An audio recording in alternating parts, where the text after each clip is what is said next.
A Porta, livro 1, parte 3, Palmeira dos Índios, Alagoas. Jerônimo Martins caminhou apressado para casa. Nesta noite, ele fechou cedo o bar do qual era proprietário, o bar do Pai de Santo, e ele era o Pai de Santo. Todos os conheciam assim devido a um terreiro de candomblé que ele construiu na parte da frente de sua casa. Desde os seus 15 anos, ele tinha descoberto sua mediunidade, e esta mediunidade, depois de desenvolvida, se tornou responsável por seu sustento e de sua família. Hoje, ele ainda jogava búzios, lia cartas, dizia estar sendo guiado por entidades, mas a única entidade que lhe guiava era a necessidade de dinheiro e um rigoroso treinamento na arte de enganar.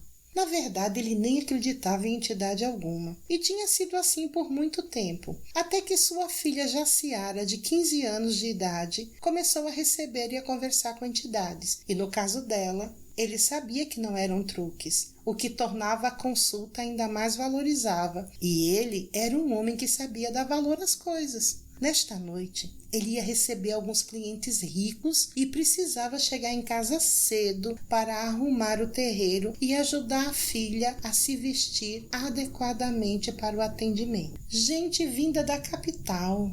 Sua menina estava ficando famosa, e se essa fama fosse bem administrada, poderiam lucrar muito com ela. Quando as pessoas chegaram para a sessão, Jerônimo já tinha tudo preparado e sob controle. O salão já estava arrumado, as velas de várias cores estavam acesas. Ele particularmente nunca entendeu por que santos católicos dividiam o PG com caboclos e Exu. Ele se limitou a copiar a arrumação que todos faziam, alternando as figuras com cuias e plantas ornamentais. Como o PG ficava de frente à porta, as outras 3 paredes eram arrumadas apenas com quadros de santos, amarrados por fitas, pregados com pregos grandes que apareciam ao lado das molduras. Bancos de madeira serviam de assento, e como não ia ter batuque, os tambores e outros instrumentos descansavam num dos cantos. O grupo vindo de Maceió era muito estranho. Eram 2 mulheres loiras pálidas que aparentavam ser mãe e filha, uma de pele morena, bonita, de corpo curvilíneo, que olhava de um jeito atrevido para todos os homens presentes, e 2 homens magros, pálidos, com pele macilenta e aspecto cadavérico, que aparentavam ser gêmeos. E havia um terceiro homem, este muito bonito, alto, de corpo atlético, cabelos escuros e olhos claros. Na luz broxuleante das velas, não era possível definir a cor dos olhos, nem a idade, mas pelo modo que os outros 5 se dirigiam a ele, dava para perceber que ele era chefe do grupo. Quando Jaciara entrou na sala, todos curvaram suas cabeças para ela, exceto o homem alto. Este apenas lhe encarou sem nenhuma expressão definida. Jaciara era uma moça sem grandes encantos. Ela não era uma moça feia, mas seus traços tornavam o seu rosto somente comum. Seu rosto era oval, os olhos eram estreitos e castanhos, o nariz um pouco afilado demais, a boca cheia e grande. Seu corpo era magro, desprovido de curvas. Ela era alta e sua única beleza, pelo menos no seu ponto de vista, eram os cabelos longos e negros que iam até os quadris, numa cascata lisa e brilhante, uma perfeição invejável. Normalmente, ela os mantinha trançados. Esta noite estavam soltos, contrastando com o vestido longo e branco que ela usava para atender. Jerônimo sabia que o porte altivo da filha intimidava e despertava respeito nos clientes. Por isso ficou surpreso ao vê-la se ajoelhar aos pés do homem alto, o chamado de mestre, e beijar-lhe a mão. Os 5 ficaram onde estavam, mas sua filha acompanhou o mestre até um dos bancos. Este sentou e ela sentou-se ao chão e deitou a cabeça em seu colo. Como estava de costa para ele, Jerônimo viu apenas a longa cascata de cabelos negros e a mão do homem que os afagava. Ambos sussurravam de modo que ninguém ouvia o que eles conversavam. Não que ele tivesse presságios ou algo assim, mas como pai, ele não estava se agradando da situação. Caminhou até eles. Foi impedido de se aproximar por um dos homens macilentos. Estes, quando o tocaram, lhe fizeram ficar sem forças, tanto que ele caiu sobre os joelhos no chão. Não tinha força sequer para falar ou gritar. Entretanto, em seus pensamentos muitas vozes gritavam: "Ela é do mestre, ela é do mestre." Repetiam isso várias vezes como num jogral. A ele só restou observar o homem que chamavam de mestre tocando sua filha. Ambos se levantaram e olharam um nos olhos do outro, e a menina começou a dançar e encostar o seu quadril no do homem. Depois se afastava, girava, se aproximava novamente, até que o homem tocou na fronte. Ela fechou os olhos, inclinou o corpo e ficou totalmente suspensa no ar. Jerônimo tapou os ouvidos com as mãos, na esperança de calar as vozes que gritavam. Concentrou-se no que os seus olhos viam. Sim, os pés da menina não estavam no chão. Seu corpo esguio estava suspenso, deitado e virado para cima, à altura dos quadris do homem. Com o movimento das mãos, o vestido da sua filha foi erguido até a cintura. Era como se um vento forte o mantivesse inflado. Mesmo com a claridade trêmula das velas, ele pôde ver que a sua filha não usava roupa íntima. Quando o homem afastou as pernas da menina, revelando sua intimidade, Jerônimo fechou os olhos. Ele não queria assistir o que estava para acontecer. Nenhum homem merecia a humilhação de ver sua filha única passar por isso. E o pior, sem poder fazer nada. Por mais descrente que ele fosse, ele sabia que aquele homem tinha um poder sobrenatural e diabólico. As vozes que gritaram cessaram e foram substituídas por gemidos lascivos. Uma voz de mulher implorava ao amante por mais torpezas. Jerônimo abriu os olhos somente a tempo de ter certeza que a voz era mesmo de Jaciara. Como é que sua menina tão serena e meiga podia fazer aquelas coisas e na sua frente? Deus, ela estava olhando para ele. Ela gostava do que estava acontecendo. Jerônimo tornou a fechar os olhos e fez uma oração. Porque, se existia o diabo, então Deus estava em algum lugar. Deus, você sabe que eu nunca conversei contigo, mas eu sei que tu és pai. E como pai, eu te peço pela minha filha. Eu sei que para mim é tarde para a salvação, mas é a minha menina. Ela é tudo o que eu tenho. Se puder, ajuda ela. Jerônimo não terminou a oração. Ele levou um forte chute no rosto e caiu desacordado. Quando acordou, o dia já estava amanhecido. Espreguiçou-se e sentiu o corpo todo dolorido. Ficou surpreso ao constatar que dormiu no chão do salão. Jaciara correu para o lado oposto. Lá havia uma porta que dava acesso à casa que ele dividia com a filha. Lhe encontrou na cozinha sentada à mesa. Ela havia tomado banho, os cabelos molhados denunciavam isso, e usava um vestido curto de malha com alças bem fininhas que deixava à mostra as curvas dos pequenos seios. Ali seu Jerônimo pôde ver marcas de dentes. Puxou a filha por um braço e colocou à sua frente. Todo o colo e pescoço estavam com marcas roxas como mordidas. A boca estava com um corte num canto e um hematoma, certamente provocado por outra mordida no lábio inferior. Ele lhe soltou e percebeu que ela sentava com cuidado. Venha, vamos à delegacia. Eu vou dar parte daquele estuprador miserável. Eu fico. Jerônimo lhe puxou pelo braço. Você vai comigo para fazer o exame de corpo de delito. Não vou, disse ela, se desvencilhando da mão do pai com um safanão. Se nós formos à delegacia, todos vão pensar que você fez isso. E foi você que fez, pai. Você está louca? Jerônimo se afastou da filha. Eu nunca toquei em você. Não?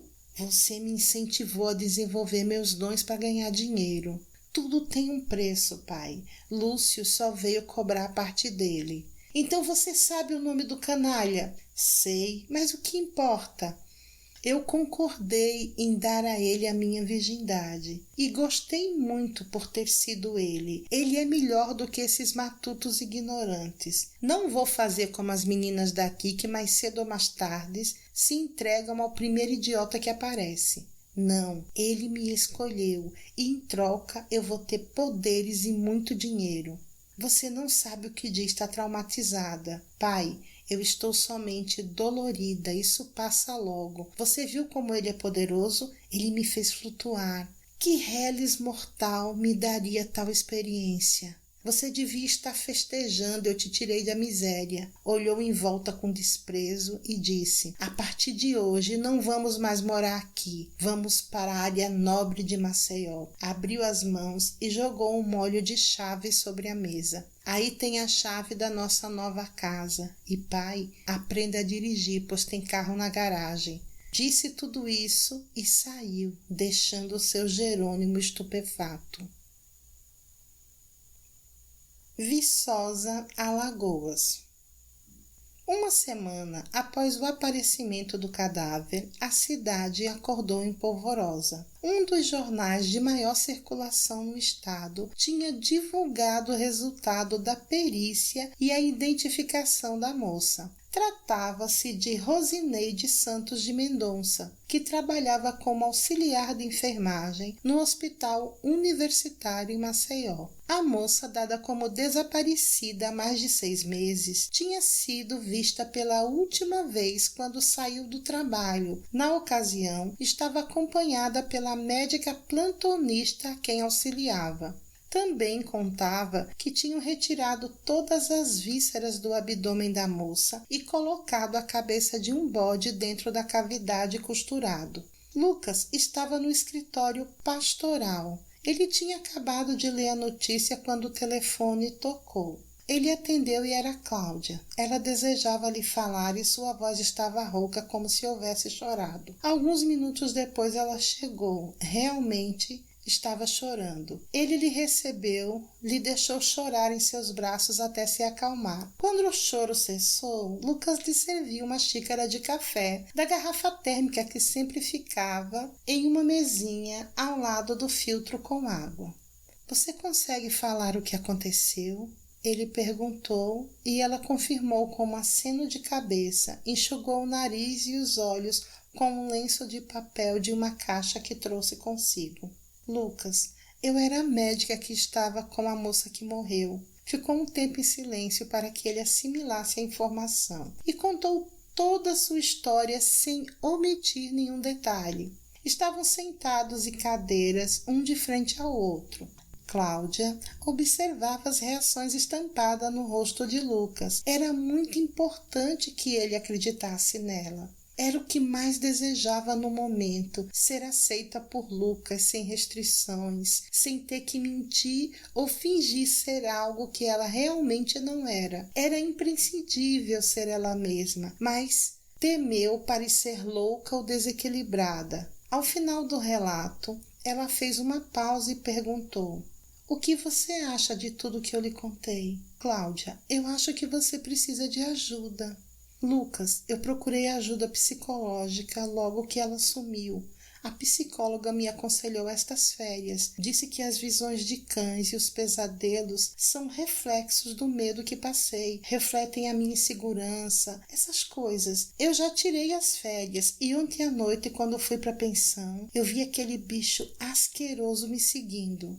Eu não me referi a esse tipo de ajuda, Cláudia. Problema espiritual precisa de ajuda espiritual. Procurar por médiuns, gurus ou coisa do gênero? Não, Cláudia. Estes são só charlatões e a grande maioria só explora os clientes. Eu falo de orientação religiosa, de fundamentar sua fé, de compreender esses fenômenos e aceitá-los como parte real da sua vida. Ela respirou fundo e respondeu: religião é um pulo no escuro. Não. Medo é um mergulho no escuro. A religiosidade é alienante, mas a verdadeira fé liberta, traz a luz para os nossos medos. Você já parou para pensar por que nós temos tanto medo de escuro? Bem, eu sempre vejo como uma privação do sentido que está nos orientando. É a perda da percepção do que está ao nosso redor. Certo. Será que nós percebemos realmente tudo o que está ao nosso redor? Lucas olhava fixamente para o rosto de Cláudia. Você sabe que a psicologia já provou o contrário, continuou ele. Nós vemos parcialmente o que nos cerca, tanto que às vezes conversamos algum tempo com alguém e quando essa pessoa sai e você pergunta a cor da roupa que ela usava, nós não sabemos responder. Agora, se a pessoa entra com uma roupa que chama a atenção, é possível que a gente lembre detalhes da roupa e esqueça o assunto tratado. Tudo depende do foco da nossa visão e nisso o ser humano é parcial. Eu sei, eu já li a respeito, mas o escuro não é só a privação de um sentido. Lucas continuou explicando. Ele representa o oculto. Nós temos um medo natural do desconhecido. O que eu não vejo, eu não identifico. Se eu não identifico, eu não reconheço. Se eu não reconheço, eu tenho medo. Então o desconhecido é assustador. Cláudia respirou fundo e disse, eu sei, mas a religião também é um campo desconhecido para mim. Então vamos desvendá-lo. Se você permitir, eu posso ser seu orientador ou lhe indicar alguém capaz de fazê-lo com responsabilidade.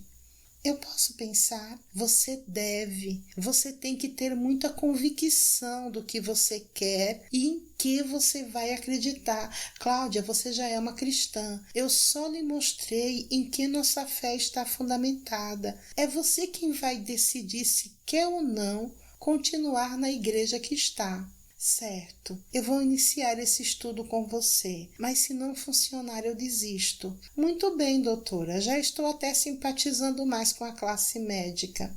Que coincidência, eu passei a simpatizar com pastores.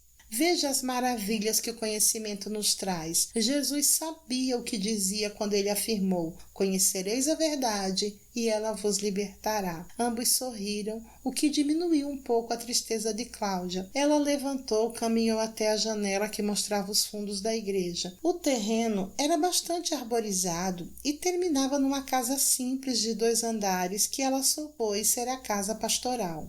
No andar superior, ela pôde ver as pernas de alguém que se balançava numa rede armada na varanda. É Rebeca? Perguntou ela. Lucas se aproximou e parou por trás de Cláudia. Ela sentiu um arrepio na espinha quando ele colocou a mão em suas costas. Onde? Lá, na rede. Sim. Ela sai cedo da cama e vai para a varanda se balançar na rede até dormir de novo. Lucas, você falou em conhecer a verdade. E você, Lucas, você só fala a verdade. Lucas picarreou, depois disse, bem, digamos que eu me esforço para falar sempre a verdade. Cláudia se voltou, ficou de frente para ele. Ele era mais alto, ela ficou na ponta dos pés, colocou as mãos nos seus ombros e olhou nos seus olhos. Bom, agora eu quero saber uma verdade. O que você sente por mim? Ela falou num sussurro. Aproximou seu corpo do dele, como ele era firme, um homem sólido e confiável, e precisava ser tão bonito. E os olhos? Cláudia viu refletido neles o mesmo desejo que ela sentia. Aproximou sua boca da dele e disse numa voz rouca, porque eu quero muito você, Lucas, e você me quer? Ele não respondeu, colou sua boca na dela. Ambos se entregaram ao beijo. Lucas até pensou em se afastar, mas seu corpo não lhe obedecia e era impossível negar a forte atração que existia entre os dois. Ele deslizou as mãos pelas costas macias daquele corpo tentador. Como os cabelos estavam soltos, ele pôde acariciá-los, dourados, longos, perfumados. O beijo que começou tímido tomou proporções vulcânicas. Sentiram urgência de tocar mais, sentir mais. Fazia tanto tempo que ele não tinha uma mulher em seus braços, e aquela era perfeita, curvilínea, perfumada, receptiva. Desde a morte de Estela, sua mulher, ele não sentia seios tão macios em suas mãos. Seios? A realidade explodiu como uma bomba dentro dele. Como ele chegou a esse ponto? Como ele podia estar ali, a ponto de possuir uma mulher dentro da sala da sua própria igreja, empurrou-a para longe de si. Cláudia não conseguia pensar em nada. Ela nunca tinha sentido uma atração tão forte por um homem. Também nunca tinha sido beijada com tanta paixão. Seu corpo parecia derreter-se nos braços dele. Ela estava tão envolvida que levou um choque quando ele lhe empurrou bruscamente.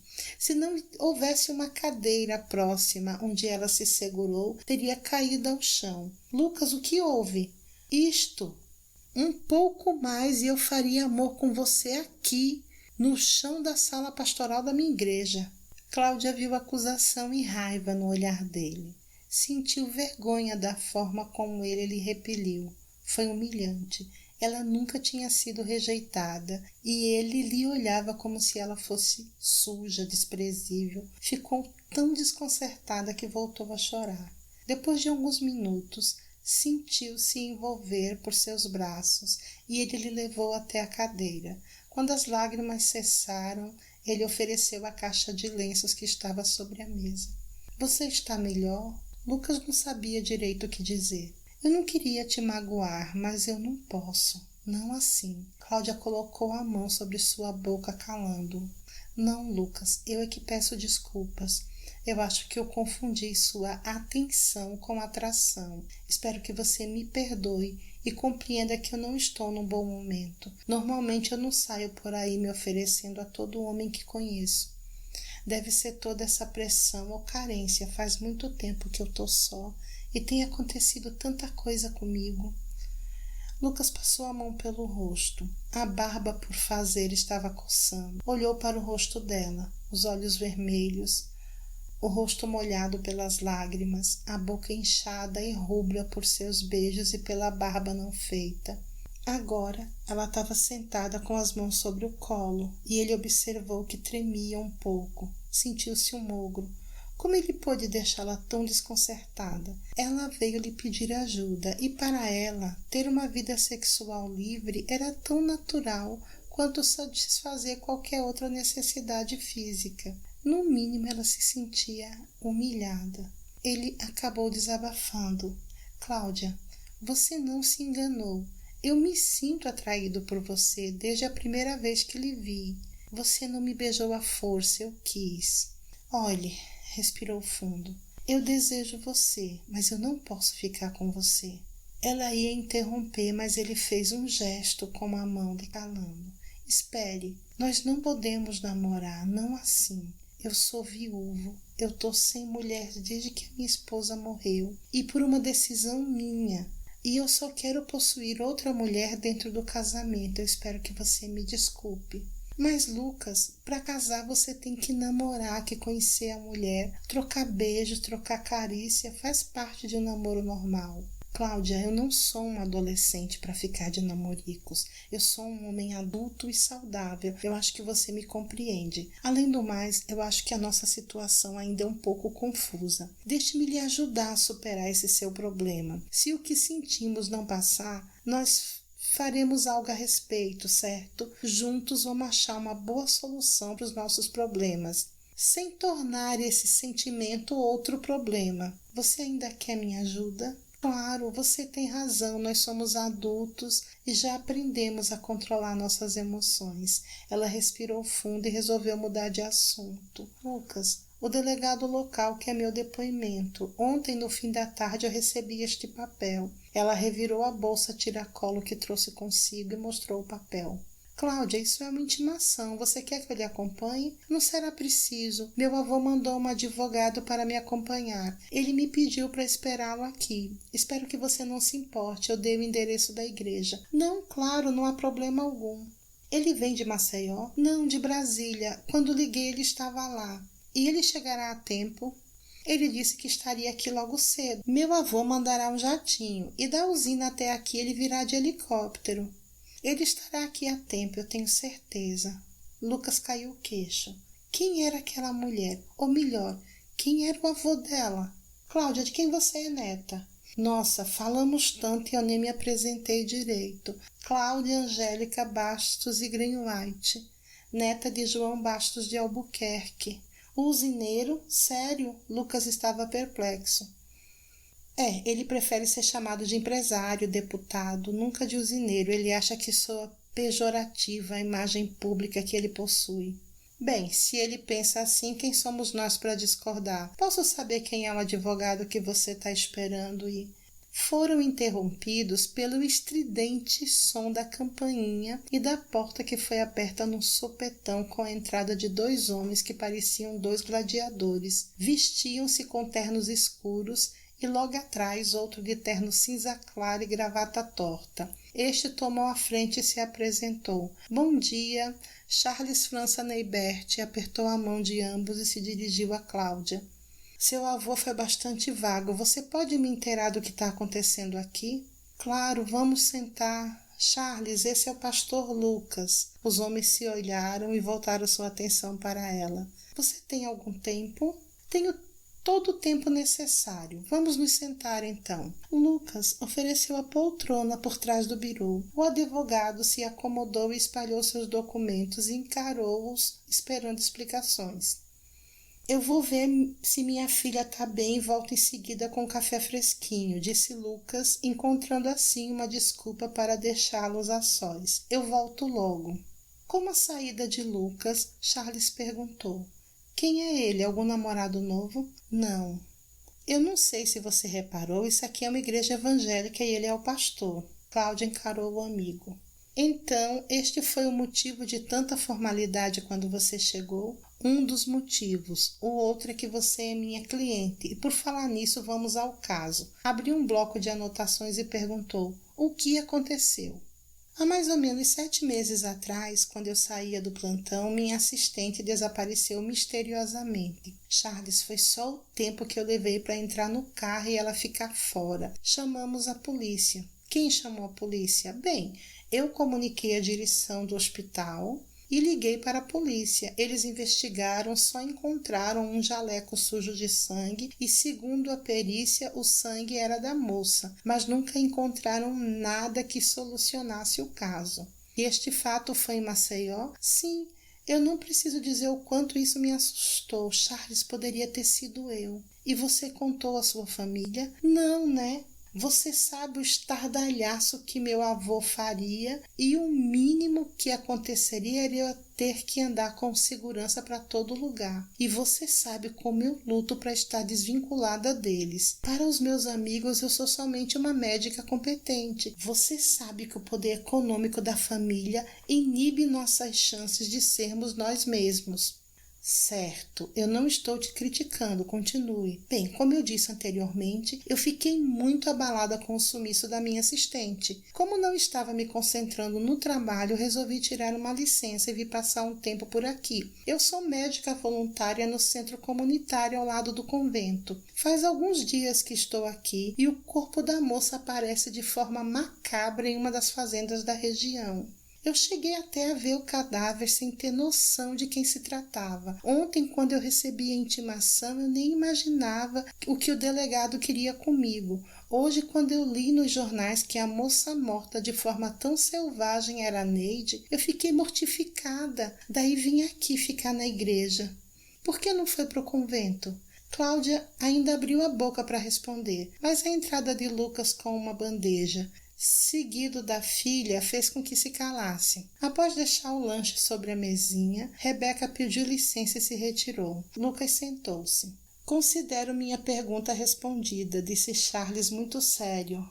Como ela lhe conhecia bem, notou um brilho maroto em seu olhar. Devemos considerar que por você ter sido a última pessoa que viu a moça com vida e estar no local do crime faz de você uma forte suspeita assassina. Mas isso é um absurdo. O delegado não tem direito de pensar isso de mim. Cláudia deu um pulo da cadeira. Você sabe que eu nunca machucaria ninguém. Imagine fazer uma barbaridade daquelas. Como Cláudia voltou a chorar, Lucas levantou-se e passou os braços por seus ombros num gesto protetor. Charles ficou desconcertado diante da fragilidade de Cláudia, apanhou o jornal e começou a ler a matéria sobre o caso. Ao terminar a leitura, Cláudia já estava mais calma e já havia se sentado e bebericava uma xícara de café. Cláudia, você lembra onde esteve na noite anterior ao crime? Ela estava comigo, Lucas falou no impulso. Diante do olhar chocado do advogado, acrescentou: ela veio à igreja, depois eu lhe levei em casa. Minha filha de 11 anos estava conosco. Alguém viu quando vocês saíram ou quando você chegou à casa? Voltou-se para a Cláudia mais uma vez e perguntou: eu pensei que você estava no convento. Eu ia ficar lá, explicou ela, mas irmã Matilda achou melhor me hospedar aqui, perto da casa paroquial. Parece que o novo arcebispo não quer estranhos nos conventos. E a senhora que me hospeda me levou um copo de leite no quarto, depois eu dormi. Quando acordei, fui ao centro comunitário e foi lá que padre Manuel me chamou para ver um corpo. Eu acho que o motivo de não lhe hospedarem no convento foi que uma das noviças desapareceu alguns meses antes de você chegar, disse Lucas, e ambos olharam em sua direção. Ninguém sabe nada sobre o sumiço da moça. Ela era professora na zona rural e desapareceu ao caminho do convento. Todos ficaram muito assustados. A moça era natural daqui e muito conhecida na cidade. Bem, Cláudia, quero que você fique aqui. Eu vou conversar com o delegado, disse Charles, e quando já estava de saída acrescentou: um dos seguranças vai ficar aqui, e quando eu partir, eles vão ficar com você. Infelizmente, são ordens expressas do seu avô. Charles saiu apressado. Ele não queria ouvir a resposta. Ele sabia que ela não ia aceitar aquela imposição. Cláudia se esforçava para ser independente e se desvincular dos laços familiares. Entretanto, ele sabia que com os vínculos que ela possuía, isso era quase impossível. Pobre mulher. Bem, pobre não era bem o termo. Charles retornou algumas horas depois. Lucas havia convencido Cláudia a descansar e ela dormia o sono dos justos no quarto de Rebeca. Ele tinha intenção de conversar a sós com o advogado. Depois de acomodados frente a frente, Lucas comentou: consegui convencê-la a descansar um pouco e ela dormiu. Vou mandar minha filha acordá-la, mas antes gostaria de lhe fazer algumas perguntas. Eu também gostaria muito de conversar com você, disse o advogado. Pode começar. Como ficou a situação dela? Digamos que o delegado compreendeu que ela está acima de tudo isso, explicou o advogado. Mas haverá uma investigação, né? Foi um crime hediondo, perguntou Lucas. Certo, haverá uma investigação. O delegado foi afastado do caso, será uma investigação federal. O que pode acontecer é que ela seja ouvida posteriormente como testemunha. O delegado daqui tem a fama de ser implacável. Vocês devem ter contatos muito fortes para neutralizá-lo. Você conheceu Cláudia recentemente? Perguntou ele. Sim, ela e minha filha se conheceram alguns dias atrás e desde então temos nos encontrado com frequência. Pastor Lucas, você não faz ideia de quem seja a família dela, não é? Bem, ela me contou que é neta de um deputado. E se eu lhe disser que o deputado não é ninguém comparado ao poder econômico do pai dela? Você sabe quem é a Sherman? Devo admitir que o nome me soa familiar. Eu não consigo lembrar nada no momento. Deixa eu explicar. O pai e o irmão de Cláudia comandam uma multinacional que lidera o mercado europeu em pesquisa farmacêutica e tecnológica. O nome de batismo dela era Claude Angel Greenwhite Sherman. Como ela se encantou com o Brasil e a família da mãe, ela adotou o nome de Cláudia Angélica Bastos, do avô, Greenwhite dos pais. E desde os 13 anos ela usa esse nome. Os pais concordaram que ela estaria mais segura não estando associada aos Shermans. Assim, ela vive no Brasil depois que se graduou nos Estados Unidos, saiu da casa dos avós e trabalha como médica. Os médicos daqui precisam de vários empregos para viver com decência. Ela pode ser o que quiser, sem se preocupar com as contas, simplesmente porque ela nunca pagou por nada. A família criou um fundo de pensão para ela se manter. Claro, eu acho admirável como ela se dedica a causas nobres. Dentre tantas opções que a vida ofereceu, ela quis ser médica de periferia. Por que você está me contando essas coisas? Perguntou Lucas. Porque ela é uma bela mulher e precisa de alguém que cuide dela, e algo me diz que você é o homem certo. Eu sou um homem pobre, eu vivo satisfeito com o que tenho. Eu não vejo que eu possa ser um homem ideal para ela. Você tem algo precioso, pastor. Fé. Fé pode fazer coisas inacreditáveis, pode realizar milagres e ela precisa de um milagre se quiser ser feliz. Nunca se esqueça disso. É no mínimo estranho que um advogado venha me falar de fé, disse Lucas. Todos acreditam em algo, explicou o advogado. E para enfrentar os males que lhe perseguem, é preciso ter bases bem sólidas de fé. Você fala como se já tivesse tentado ser esse homem. Digamos que ela não era para mim, explicou o advogado. Falando de mim, disse Cláudia e entrou na sala pastoral naquele instante. Apesar dos cabelos em desalinho que ela tentou disfarçar amarrando com um dos elásticos de Rebeca, estava muito bonita. Charles tinha razão, pensou Lucas. Ela era realmente uma mulher bonita e de uma simplicidade admirável. Como foi com o delegado? Continuou ela. Vou ser presa? Imagine, nossa princesa nunca seria envolvida em algo tão sórdido. Se você quiser ajudar nas investigações, procure a Polícia Federal quando voltar das férias. Eles vão tomar seu depoimento com muita discrição. Já estão cientes da sua identidade e do quanto é importante preservá-la. Quanto às seguranças, eu vou mandá-los de volta. Explicarei para o seu avô que você estará mais segura assim, sem chamar atenção para si. E o pastor me prometeu sempre estar por perto. Lucas ia protestar, mas calou-se. Desmenti-lo ia causar uma situação constrangedora e Cláudia ainda estava muito frágil. Dizer que não ficaria perto dela também seria uma mentira. Deus, como ele foi se envolver com aquela mulher e num espaço de tempo tão curto. Adeus, Charles. Obrigado por vir, disse Cláudia. Eu sei o quanto você anda ocupado com os escândalos no novo governo. Veja o lado bom. Quanto mais processos, mais clientes eu arranjo. Adeus, Cláudia. Lucas, foi um prazer conhecê-lo. Trocaram um aperto de mão e o advogado se foi. Pai, o almoço está pronto. Rebeca entrou falando sem parar, como de costume. Lucas pediu que a filha esperasse um pouco. Cláudia acompanhou o advogado até a porta e estava novamente ao lado dele. Oxe, pai, os homens foram embora sem almoçar. Você almoça com a gente, Cláudia? Se não for um incômodo, eu aceito. Não vai ser incômodo algum. A irmã Cícera sempre faz comida para um batalhão. E é um pecado desperdiçar a comida gostosa que ela faz, disse Lucas e logo foi deixado para trás. Sua filha e Cláudia seguiram de mãos dadas para a casa pastoral.